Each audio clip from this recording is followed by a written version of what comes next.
And we stay in Argentina. Argentina's Afro-descendant community has long struggled for recognition for its cultural contribution to the country.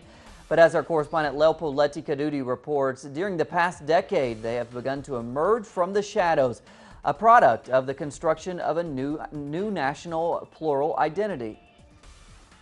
Argentina's Human Rights Secretariat has launched a book titled Argentina's African Roots, Visibility, Recognition and Rights, which contains articles, pictures, poems, stories and testimonies of life through which it is possible to represent the diversity of the African-Argentine community in Argentina. Those Afro-Argentines did not have the chance to live in today's Argentina and were not able to express their stories.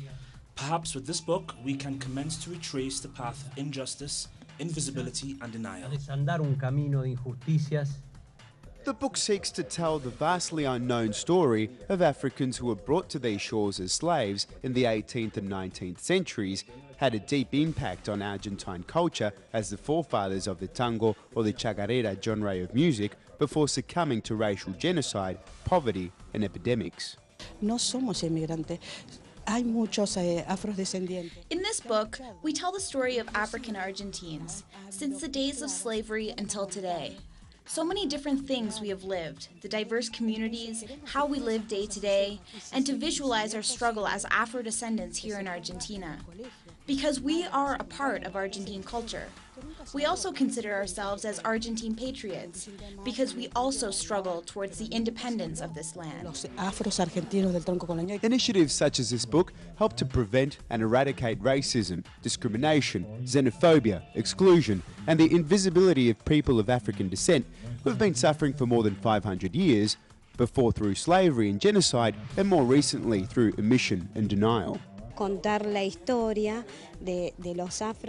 are not immigrants. Many Afro-descendants have struggled. Even one of my country's forefathers, Manuel Belgrano, was breastfed by slaves of African origin. So this is why we want these stories to be told, and if possible, that they be told in primary and secondary schools, in history classes, which have never even touched the issue.